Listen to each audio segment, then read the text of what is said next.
Teremos agora a apresentação das palestras de Fernando Antônio Ribeiro, Irajá de Brito Vaz e Paulo Bracarense. Daremos início aos trabalhos, portanto, desse dia, convidando para apresentar a palestra com o tema Políticas Públicas, 20 anos da Lei de Cotas, Desafios e Oportunidades, o senhor Fernando Antônio Ribeiro, assessor da Secretaria Nacional de Promoção dos Direitos da Pessoa com Deficiência, da Secretaria de Direitos Humanos da Presidência da República. Queremos, então, portanto, recebê-lo com uma salva de palmas.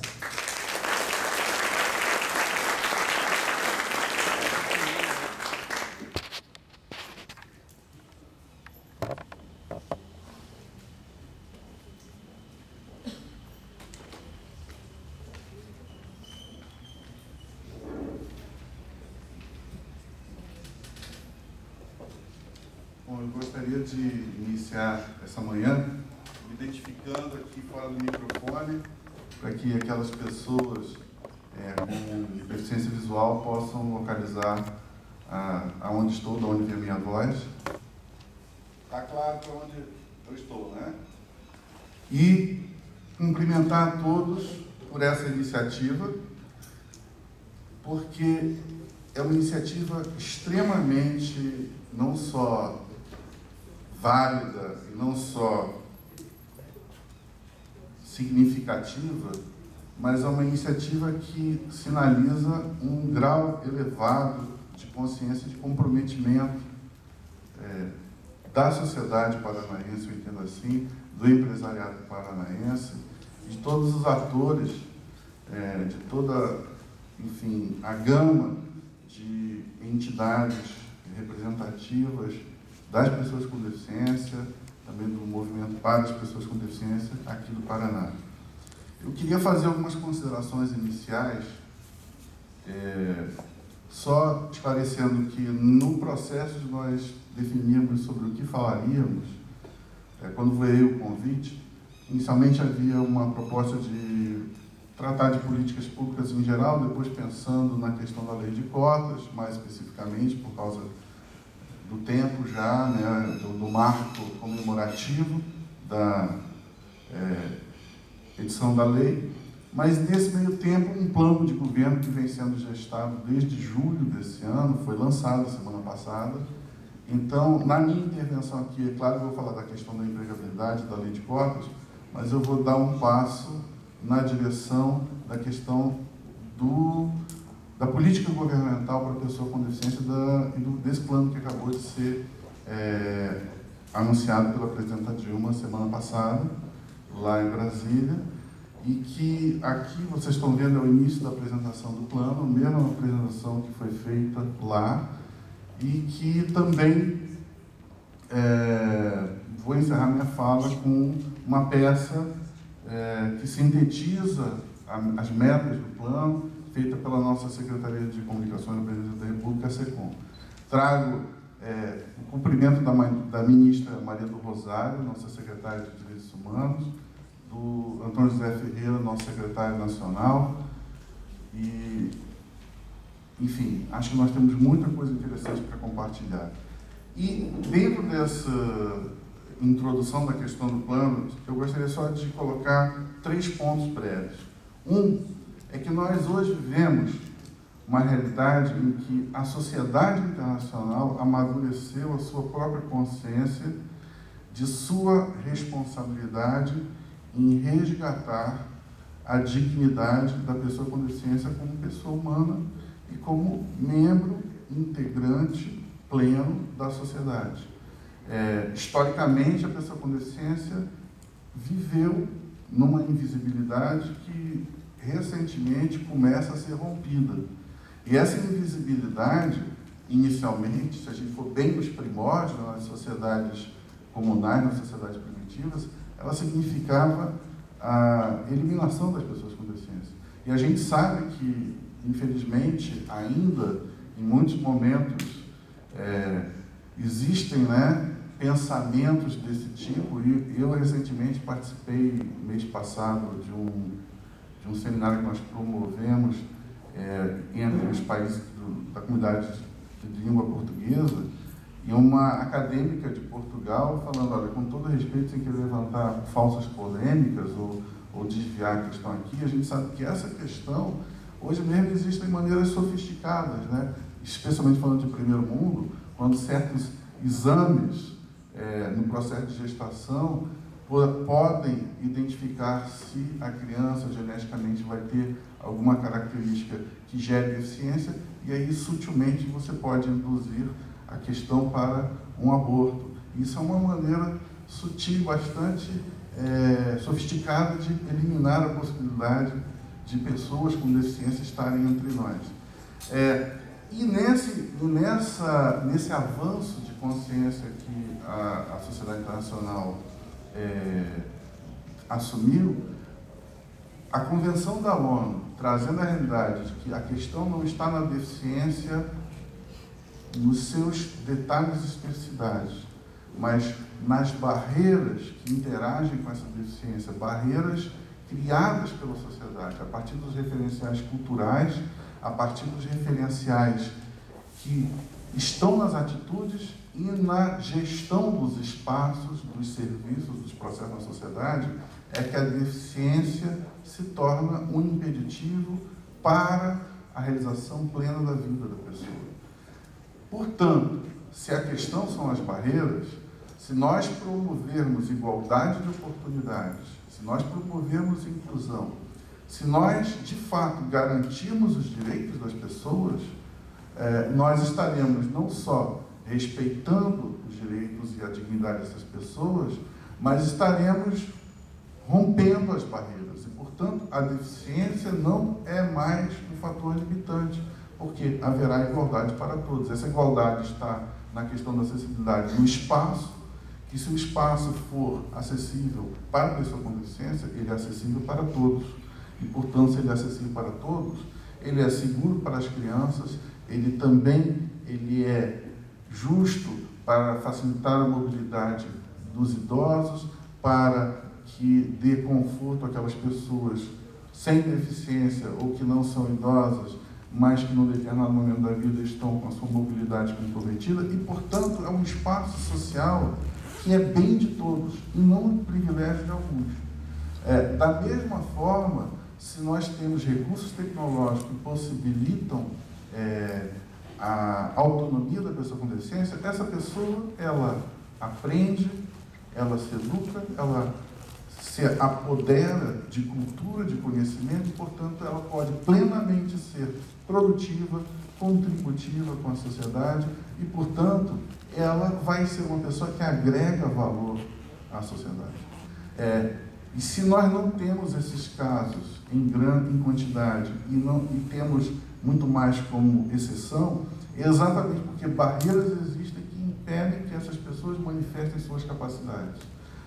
Temos que ver que todos nós temos limites, com ou sem deficiência, todos nós temos limites, mas a questão é que as oportunidades me levam a explorar o máximo dos meus limites, enquanto que a ausência de oportunidades podem condicionar a minha vida a, digamos assim, um traço na história da humanidade. Sem querer alongar essa questão, a gente sabe que se não tem alimento, se há subnutrição, o meu desenvolvimento psicomotor é comprometido já desde a infância e, portanto, eu poderia ser uma pessoa potencialmente plena de saúde, de capacidade de realizar coisas tanto no aspecto físico quanto intelectual, mas posso ser conduzido que na minha vida eu me torne uma pessoa raquítica, com saúde problemática e com uma capacidade de articulação de ideias bastante limitada. Mas isso não era necessariamente o destino da minha vida. Isso foram as condições em torno da minha vida que me levaram a isso. Então, isso tudo para nos mostrar que a deficiência, ela não é nem um fardo, nem uma determinação do que a pessoa pode ser. Ela é uma característica, uma especificidade, assim como eu posso ter olho azul, posso ter olho castanho, cabelo louro ou preto, enfim, é uma característica. Indo direto, acho que a questão que interessa é essa política pública que eu vou apresentar aqui, esse plano de governo, ele significa duas coisas. Dando sequência ao fato que o Estado brasileiro incorporou a Convenção da ONU com equivalência constitucional e, portanto, transformou os parâmetros de direito dessa Convenção como obrigações constitucionais de todos os entes federativos e de todo cidadão brasileiro, a lógica que o Brasil tem trabalhado desde o início é de ações governamentais intersetoriais, o que significa os direitos das pessoas com deficiência têm que ser garantidos nas ações e nas políticas públicas dentro da área de competência de cada órgão de governo. Não precisamos de ter um Ministério da Pessoa com Deficiência, mas temos que ter os direitos da pessoa com deficiência na saúde, na educação, na mobilidade urbana, na questão tecnológica e por aí vai, na assistência social, garantido de forma que cada área, naquilo que tem a sua responsabilidade, ela tenha a sua competência clara para si mesma e execute políticas comprometidas e com foco de promoção de direitos e garantia de direitos. E nesse sentido é fundamental a parceria entre a União, Estado e município. E neste caso eu digo, o município é o ator-chave, porque as pessoas não vivem no Estado, as pessoas não vivem na União, as pessoas vivem na cidade, ou no campo em torno da cidade. E quem desenvolve as políticas de ponta, que traz qualidade de vida para as pessoas na cidade e no campo, é o município. Portanto, nós, União e Estado, somos convocados nessa grande agenda a sermos grandes parceiros dos municípios. E também da sociedade. O diálogo social é fundamental, né? E pensando também na questão institucional, não é só o Poder Executivo, mas é uma missão e uma obrigação também do Legislativo, também do Judiciário. Só para vocês terem noção, em 2009, o Conselho Nacional de Justiça adotou uma recomendação para que todos os tribunais do Brasil providenciem a constituição de núcleos de acessibilidade e adequem seus serviços e seus espaços para garantir a acessibilidade às pessoas com deficiência, atendendo a todas as especificidades, seja no acesso, seja nos processos na justiça. Bom, indo direto à questão do plano, então, o nosso plano, agora eu vou tirar aqui que fica mais fácil, né? O nosso plano, então, ele está dentro do diagnóstico que foi feito, olhando tudo que o governo federal fazia até agora, e as metas tinham sido bem-sucedidas na sua realização, e aquelas que tinham ficado no caminho incompletas ou que vinham não funcionando de acordo com a expectativa. Nós chegamos a 4 eixos que conduzem esse plano dentro dessa visão intersetorial. O acesso à educação, a inclusão social, a atenção à saúde e a acessibilidade. O plano de governo, saiu um decreto que foi assinado pela presidenta, ele envolve ações da Secretaria de Direitos Humanos da Presidência, do Ministério do Planejamento, do Ministério da Fazenda, do Ministério do Desenvolvimento Social e Combate à Fome, do Ministério da Saúde, do Ministério da Educação, do Ministério da Ciência, Tecnologia e Inovação, do Ministério da Previdência Social, do Ministério das Cidades, do Ministério do Esporte, do Ministério do Trabalho e Emprego, do Ministério das Comunicações e do Ministério da Cultura. Nessa apresentação que foi feita, estão as ações de impacto imediato que são quantificáveis, mas tem muitas outras ações complementares, gerenciais, que estão em construção e que não vão aparecer aqui, mas é para vocês terem uma ideia geral. No acesso à educação, nós temos as seguintes metas definidas.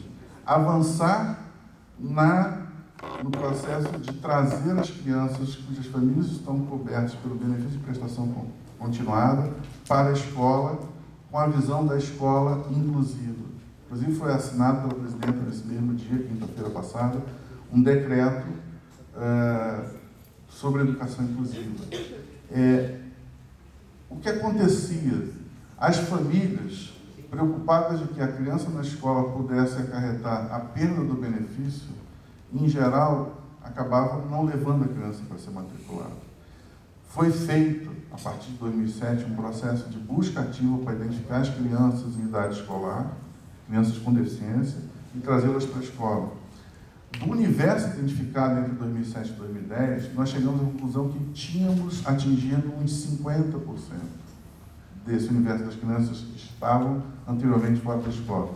Essa meta de 378 mil crianças na escola é avançando para nós estarmos chegando até 2014 em uns 80%. Vejam uma coisa, uma das lógicas da construção desse plano foi a factibilidade. Não vamos adotar ações que não tenhamos já garantidas no plano plurianual e nas propostas orçamentárias que vão ser decorrentes deles, recursos orçamentários, e não criamos ações que elas seriam quantitativamente inexequíveis, porque de tão grandes não poderiam ser nem executadas dentro do prazo de tempo de validade do governo e nem da capacidade de implantação e de monitoramento e controle dessas ações. Então, quando a gente fala de 378 mil, hoje o cálculo é que nós já temos em torno de 200 mil. Então, é avançando mais 178 mil. Não quer dizer que nós vamos, em 2014, ter deixado de ter a meta de ter 100% das crianças com deficiência na escola, mas nós estamos tentando uma meta que, até 2014, vamos persegui-la e ela é factível.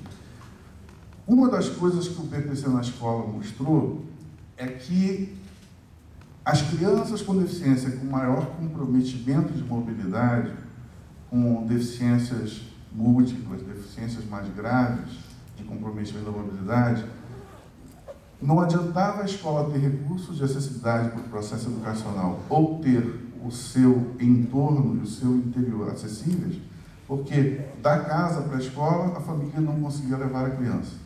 Portanto, uma meta definida é que serão adquiridos 2.600 ônibus escolares adaptados, que serão repassados para o sistema educacional estadual e municipal, mediante as parcerias de adesão e demanda, apresentando o quantitativo de escolas que precisa ser coberto. E, portanto, isso vai ser um transporte escolar, que o Ministério da Educação vai repassar, para garantir este acesso daqueles que têm maior comprometimento. E, claro, voltado para as crianças com deficiência. Além disso, continua o investimento na acessibilidade das escolas, do ponto de vista arquitetônico. Vocês estão vendo os quantitativos, a meta são 42 mil escolas, e das salas de recursos multifuncionais. No caso específico dessas salas, esse quantitativo de 42 mil significa 45 mil, desculpem, salas, a ampliação dos recursos nas salas que já estão instaladas. Nós vamos passar de 2 modelos de sala de recurso multifuncional para 4 e 17 mil salas novas. Lógico que quando a gente pensa que o Brasil tem mais de 5 mil municípios e, enfim, tem municípios que o quantitativo de escolas é enorme, isso não significa ainda 100%, mas está se perseguindo a meta e também a lógica de a distribuição espacial no território nacional, em pontos, enfim, que possam servir de referência. E também nós sabemos que na própria gestão do serviço educacional estadual e municipal, a gente pode concentrar determinados recursos em áreas que podem atender um espectro mais amplo territorialmente falando. Além disso, o investimento na contratação de professores intérpretes de Libras para viabilizar a questão da educação inclusiva na escola para as pessoas com deficiência auditiva, surdos, e nós vamos ter também um investimento em cursos, tanto para formação desses profissionais, quanto para a questão pedagógica da educação bilíngue. Além disso, o PRONATEC, o Programa Nacional de Tecnologia na área da educação, ele vai estar mirando disponibilizar 150 mil vagas para a formação de tecnólogos na área de acessibilidade e tecnologia assistiva. Tem até uma questão em construção aí, que depois, quando eu falar da política de tecnologia assistiva, eu vou detalhar mais, mas o importante é que vai ter investimento na acessibilidade, vai ter a meta de trazer as crianças e também vai ter a meta de formação de recursos humanos. Na parte da inclusão social, tem aí, trazendo para a nossa questão da empregabilidade, da política de cotas, uma questão muito importante que foi o seguinte: temos a política de cotas. Durante muito tempo ela não funcionou porque a fiscalização não estava acontecendo. Não estava como prioridade a fiscalização desse cumprimento dessa política. Bom, a partir de um certo momento, essa fiscalização passou a ser exercitada.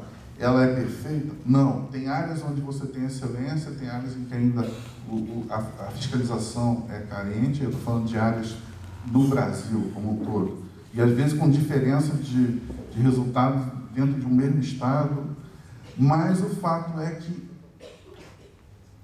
a fiscalização, por si só, ela não resolve por uma coisa, que, trazendo para a lógica, e eu estou falando para empresários aqui também, do diálogo entre capital, trabalho e governo como mediador, no diálogo tripartite, existem lógicas da realidade laboral e que uma delas era apresentada da seguinte maneira: eu tenho que cumprir cota, eu tenho um quantitativo proporcional ao número de empregados que eu tenho, mas eu não tenho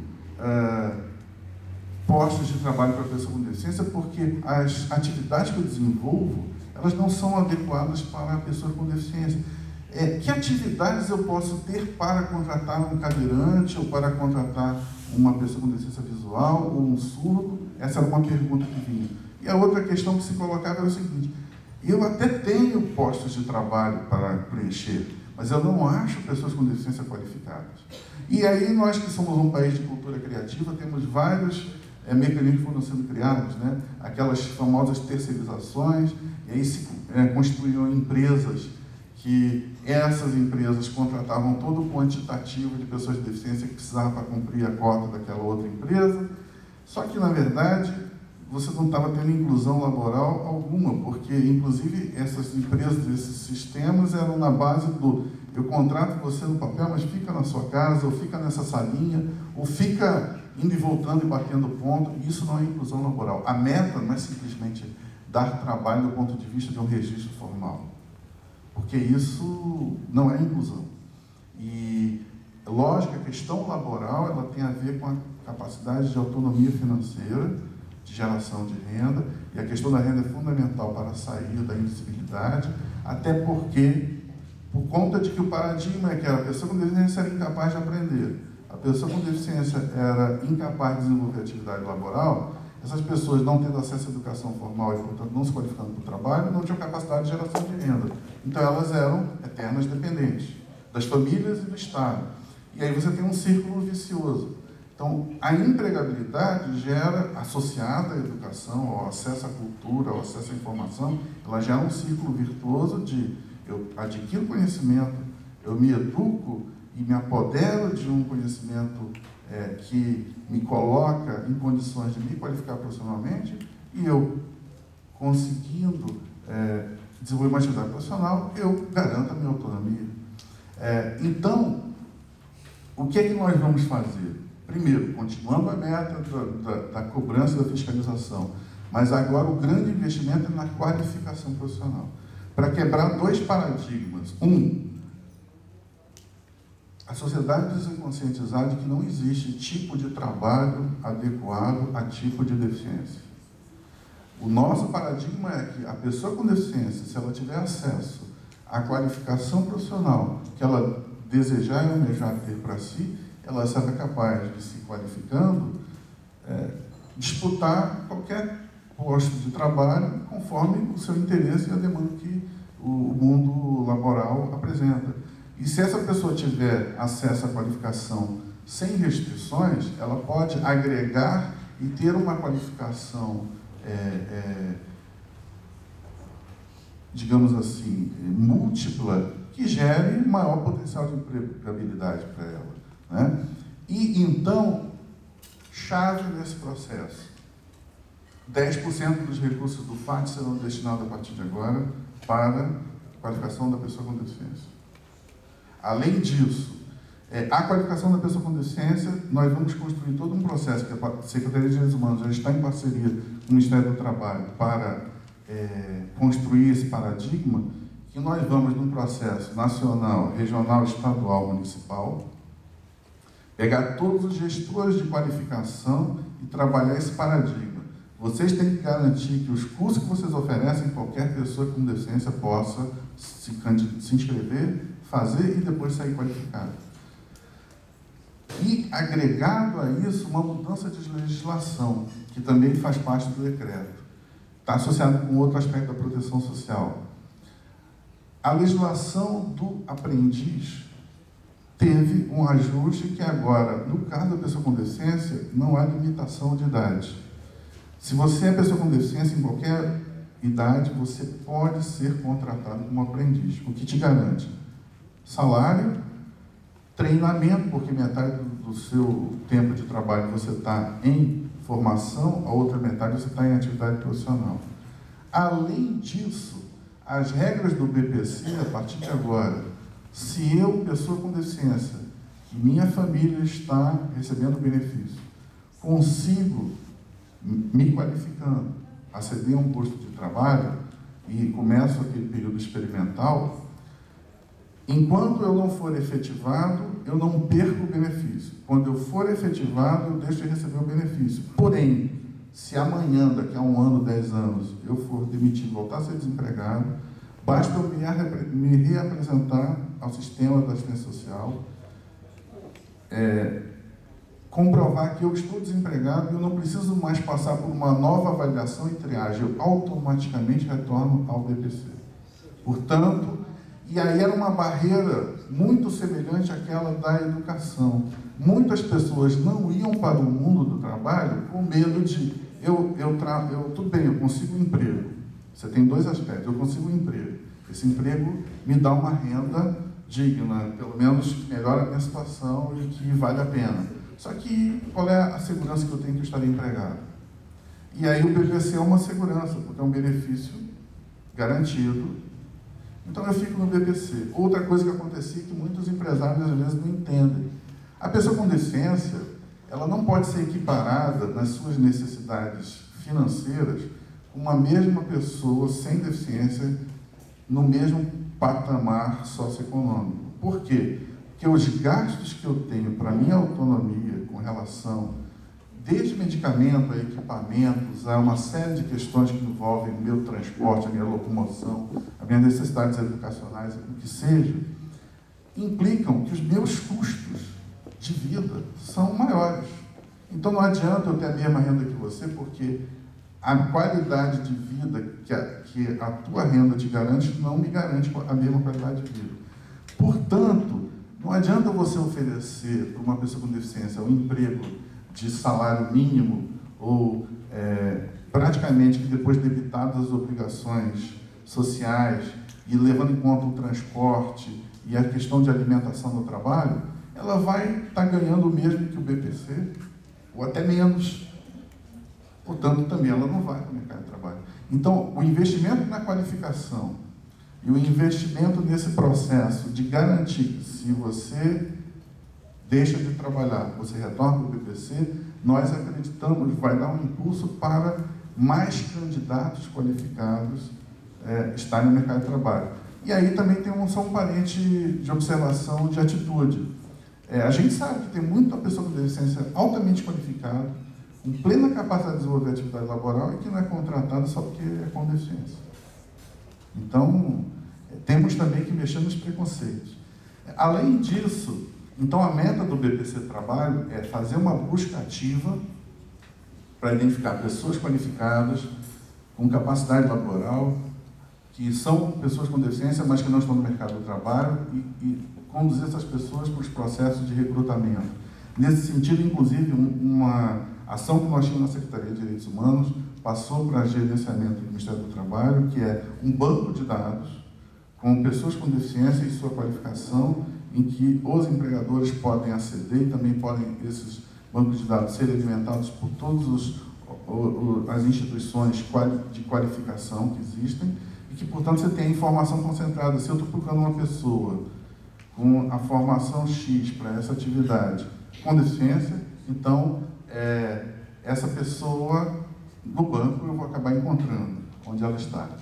Outra coisa, nós vamos ter centros, o processo da assistência social, desculpa só, ela vai ter centros de referência que vão se aprofundar, são 27 espalhados pelos estados, no aprimoramento do serviço de assistência social para atendimento à pessoa com deficiência, especialmente nos casos de grande vulnerabilidade, de violação de direitos e também naquelas situações de ausência de proteção por questão de desagregação da família, abandono, etc. Na área da atenção da saúde, ampliação do teste pré-natal do SUS, da questão do teste do pezinho, desculpem, o estabelecimento de um sistema nacional de monitoramento e busca ativa e protocolos clínicos e diretrizes terapêuticas em todas essas áreas relativas à questão da deficiência, da triagem auditiva neonatal, passando pelas deficiências visuais, a síndrome de Down, o autismo, a paralisia cerebral, a questão dos amputados e outras questões de deficiência. Esses protocolos estão sendo construídos. O grande diferencial aqui que eu vejo é que nós vamos ter a questão da pessoa com deficiência no atendimento da atenção à saúde básica, especializada e por aí vai, com protocolos definidos, levando em conta as especificidades. E um detalhe que é sutil, essa meta de protocolos, ela incorpora uma mudança que a Convenção trouxe para a nossa realidade brasileira.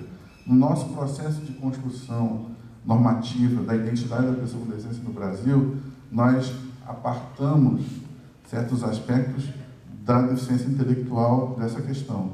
No entanto, a Convenção incorpora, e nós estamos começando a essa questão da incorporação. Vocês podem ver aí que tem atores que até então não estavam muito na previsão da questão da atenção à pessoa com deficiência, mas é uma questão de justiça social e é uma questão de direito. O investimento na habilitação e reabilitação.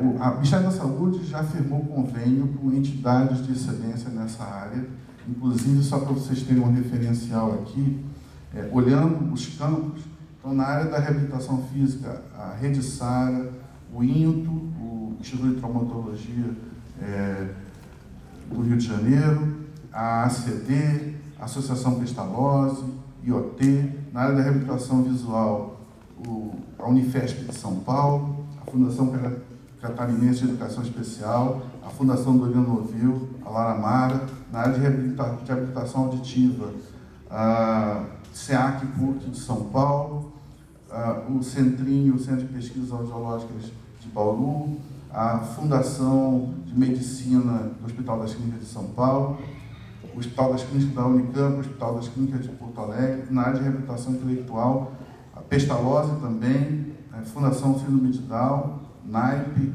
a PAI, Centro de Neurodesenvolvimento da UFPEL. Então, a ideia é, pegando os referenciais de excelência e conceituais de todas essas áreas de experiência, o Ministério da Saúde vai montar uma rede SUS de reabilitação. Nós vamos ter centros de referência de habitação e reabilitação no país, espalhados regionalmente, e esses centros disporão de transporte, ambulâncias acessíveis para pessoas com deficiência. A gente sabe que nas questões de atendimento de pessoas com deficiência, um dos impedimentos do atendimento à saúde adequado é que o transporte não é adequado para a locomoção da pessoa com deficiência. Então, vamos ter, assim como ônibus escolar adaptado, transporte, quer dizer, ambulância adaptada na área da saúde. Vão ser, além disso, continuar o investimento nas oficinas de órteses e próteses, na qualificação profissional dessas áreas, no processo de aquisição, adaptação e manutenção de órteses e próteses. O SUS vai incorporar no serviço essa questão da adaptação e manutenção das órteses e próteses. Não é só mais pegar, prescrever e entregar. O grande desafio aí não é o quantitativo, é o qualitativo.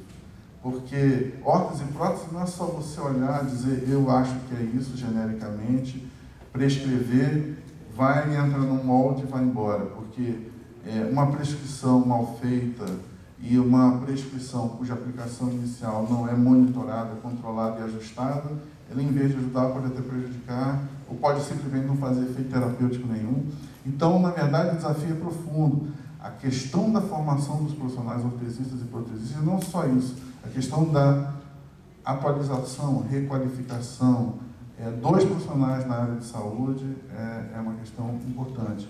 Nós, da Secretaria de Direitos Humanos, estamos num diálogo intenso com o foro das fundações, das fundações, dos conselhos federais da área de saúde para tratar dessa questão. Além disso, isso é absolutamente novo. Um sistema de atendimento odontológico na rede SUS para pessoa com deficiência. E a meta, então, são 420 centros odontológicos especializados para pessoas com deficiência e 27 centros cirúrgicos, capacitação de 6.000 equipes para atendimento odontológico. A gente sabe que, especialmente no caso das pessoas com deficiência intelectual, é muito complexo. E aí, estou chegando no final. Acho que eu vou conseguir cumprir meu tempo, né? Aqui tem a grande novidade. Primeiro, o conceito da acessibilidade e do desenho universal incorporado como parâmetro e critério para todos os projetos habitacionais do Minha Casa Minha Vida 2, incorporado para todas as obras do PAC que ainda não foram executadas. Então, agora, o pressuposto para aprovação e fiscalização do cumprimento final das obras nessa área vai ser a acessibilidade. No caso do Minha Casa Minha Vida 2, o que para nós é um grande ganho é que nós saímos daquela questão de um percentual de casas para pessoas com deficiência ou idosas para um modelo de casa adaptável, desenho universal. Significa o seguinte: eu compro a minha casa, eu sou pessoa sem deficiência, mas se amanhã uma pessoa com deficiência comprar a minha casa, eu vender, esta casa é adaptável. E se eu sou uma pessoa com deficiência, compro a casa, ela está adaptada para mim, eu vou embora, uma outra pessoa com deficiência distinta, ela pode ser adaptada para aquela outra deficiência, ou uma pessoa sem deficiência compra a minha casa, ela também pode ser readaptada. E nesse sentido, além da definição do espaço, que na questão prática é o gabarito de largura das portas e o espaço de corredor para giro, e também dentro do banheiro e dos espaços para giro, principalmente dos cadeirantes, é que nós vamos ter kits para adaptação. Um comitê de pessoas da Secretaria de Direitos Humanos, com arquitetos, engenheiros, já está definindo quais são aqueles detalhes de acabamento de acessibilidade. Para dar um exemplo, uma pessoa surda precisa de uma campainha luminosa e não de som. Uma pessoa com deficiência visual, ela não tem como saber se a luz está acesa ou apagada. Então, tem vários dispositivos. Adaptação no espaço não é só a questão de você ter barra. Tem várias especificidades de acordo com a deficiência. Então, os projetos, a Caixa Econômica vai disponibilizar a possibilidade de acordo com a deficiência, eu adquiro o kit para a adaptação da minha casa para a minha deficiência. Na mobilidade urbana, além disso, tem uma novidade que essa é, digamos assim, gerencial, muito significativa. No Ministério das Cidades foi criado, na quinta-feira passada, por medida provisória, uma Secretaria Nacional de Acessibilidade. Então, agora, a questão da acessibilidade no investimento em infraestrutura é questão temática, é foco de política. Então, nós saímos de uma questão que nós lutávamos por convencer, para agora a meta é cumprir. Né?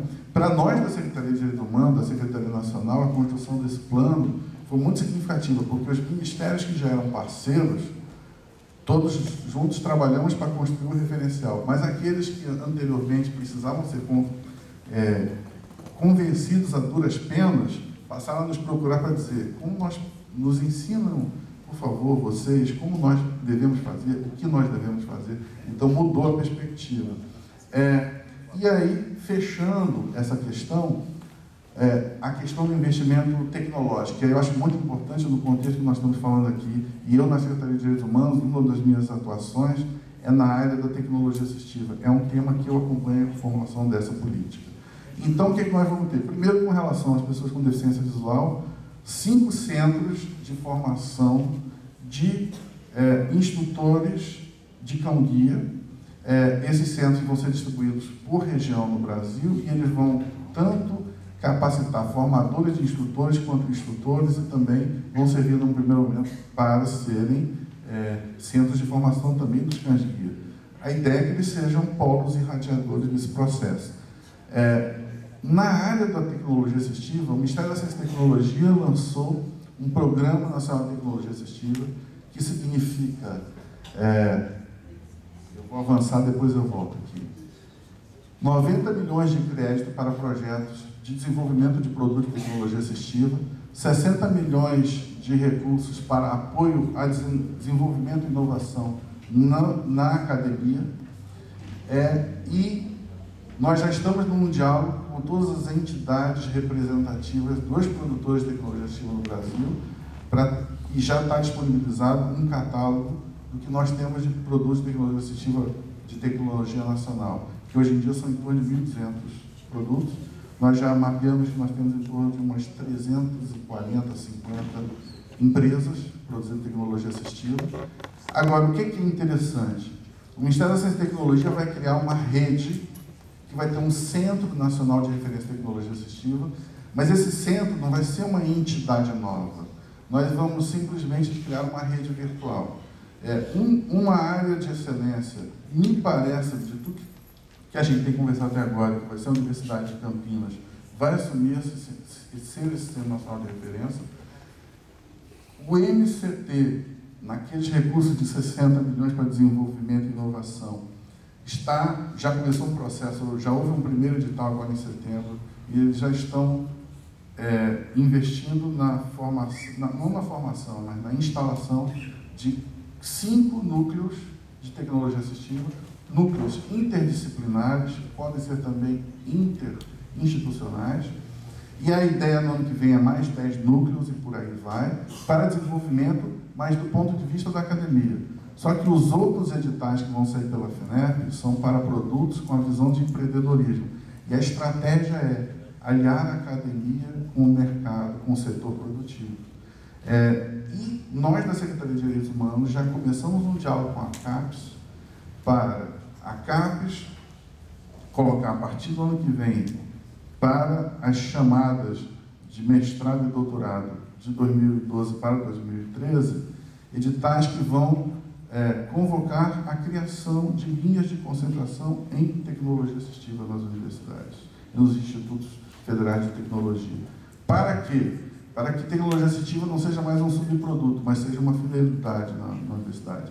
E pensando em tecnologia assistiva não só como produtos do ponto de vista de material bem permanente, ou software e tal, mas também pensando em serviços, em processos, em engenharia social e por aí vai.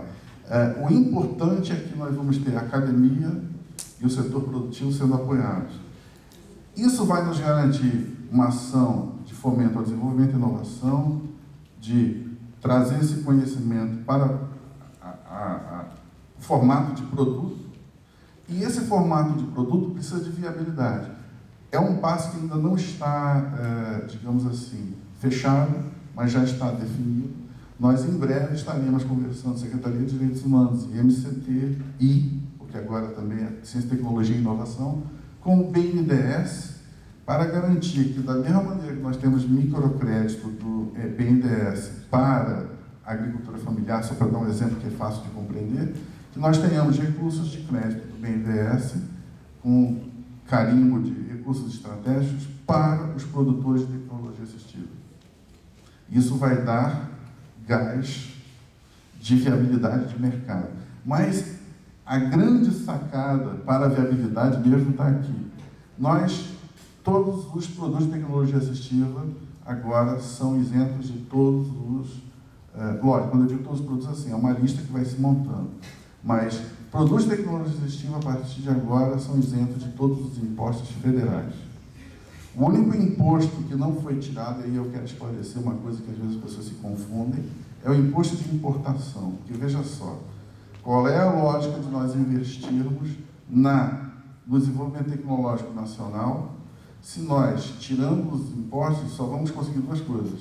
Produtos baratos e de pouco valor de durabilidade, valor agregado real, que vão competir de maneira predatória com o produto nacional. E produtos que são muito caros, que a ausência de imposto vai beneficiar 1% da população brasileira. Mas o que isso significa em termos de inclusão? Então, não tem nenhum caráter protecionista, mas a política é de incentivo à produção e desenvolvimento tecnológico nacional e ao produtor e ao setor produtivo nacionais. E para dar escala a isso, e aí eu estou chegando ao final da minha fala, Primeiro, o governo já iniciou um processo de revisão de todos os seus mecanismos de aquisição de tecnologia que é depois entregue para o cidadão pelos serviços universais de proteção, saúde, assistência social, educação, porque o governo é o grande comprador nessa área. Mas nós precisamos dar opção para as pessoas, porque também as áreas compram produtos definidos em protocolos e também dentro dos serviços que são de obrigação constitucional. Mas a autonomia prevê necessidades que não tem nada a ver com isso. Então, para dar escala, além da questão da revisão dos processos de aquisição, dos parâmetros técnicos de exigência de qualidade para o que vai ser adquirido pelo governo, foi criado, na quinta-feira passada, um microcrédito, um crédito ao consumidor para a pessoa com deficiência, para aquisição de produtos de tecnologia assistiva. Esse microcrédito foi aprovado já pelo Conselho Monetário Nacional. Ele vai sair daqueles recursos de depósito bancário obrigatório que os bancos têm, trazendo também para a lógica que é familiar para todo mundo aqui dentro daquela questão, por exemplo, do microcrédito para o agricultor familiar. Ele vai ser um crédito que vai chegar a R$25 mil. Então, você pode tanto pegar o crédito para comprar um produto de tecnologia assistiva que custa R$200, a gente sabe que para algumas famílias esses R$200 é muito, R$70 é muito, como você pode comprar um produto de valor agregado muito mais alto, que custa 10 mil, 15 mil. A questão é, você vai ter 180 dias de carência para começar a pagar. O crédito vai poder ir até 60 vezes, mas o fundamental, ele vai ser oferecido por todo o sistema bancário, mas da parte do governo para garantir a melhor opção de inclusão, o Banco do Brasil vai dar esse crédito, vai oferecer esse crédito, melhor dizendo, que nada é dado também, a 0,64% ao mês. Isso é um juro muito baixo, se a gente for comparar o resto da realidade de oferta de crédito no Brasil. Então, com isso, nós estamos dando para os produtores perspectiva de escala de consumo, porque nós estamos ampliando a capacidade de aquisição da sociedade brasileira. Não será mais apenas o governo o grande comprador, mas a sociedade brasileira será compradora. E a pessoa com deficiência tem necessidade de tecnologia assistiva que ela tem, que não tem nada a ver com os protocolos de saúde, ou com a questão da educação, ou da assistência social. Ela vai poder escolher o produto que ela quer, e que ela vai poder pagar.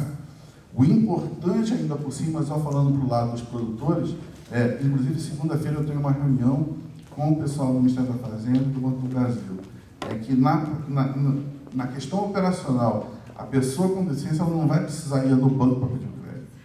Ela faz a sua pesquisa, eu estou precisando da minha cadeira de rodas, vi as empresas, vi o modelo que eu quero, vejo o que eu posso pagar. Eu vou lá e já o vendedor, quer dizer, já na ponta, eu tenho acesso a esse crédito. Que nem quando eu vou comprar meu carro, que nem quando eu vou para determinados produtos da construção civil. Quer dizer, eu não preciso ir ao banco para o crédito, eu vou a quem desenvolve a atividade.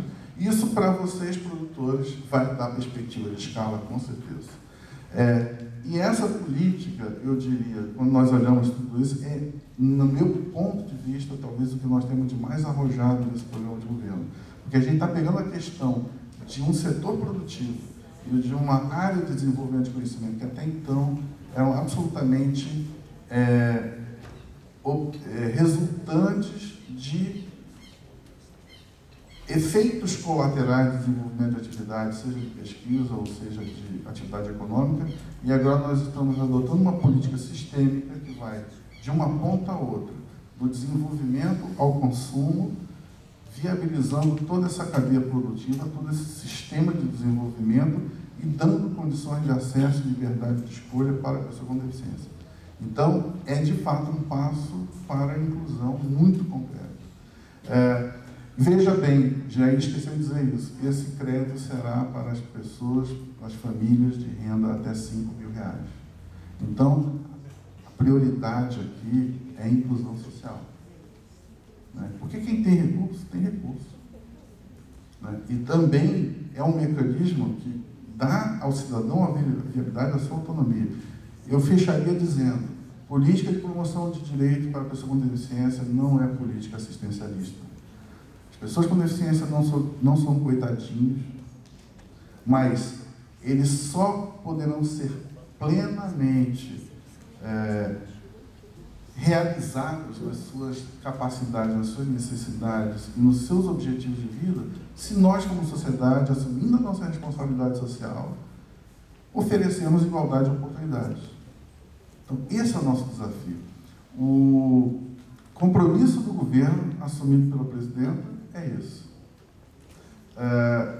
Eu acredito que o Brasil está entrando num caminho que nós só temos a avançar. Esperemos que nós, em nenhum momento, andemos para trás.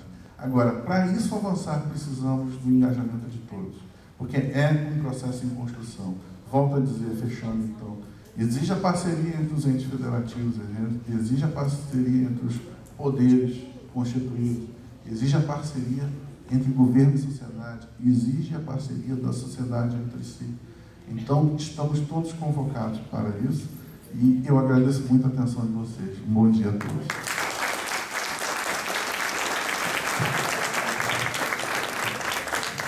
Desculpa, eu fecho a minha fala pedindo para abrir um filminho que, desculpa, é só isso, eu já ia esquecendo.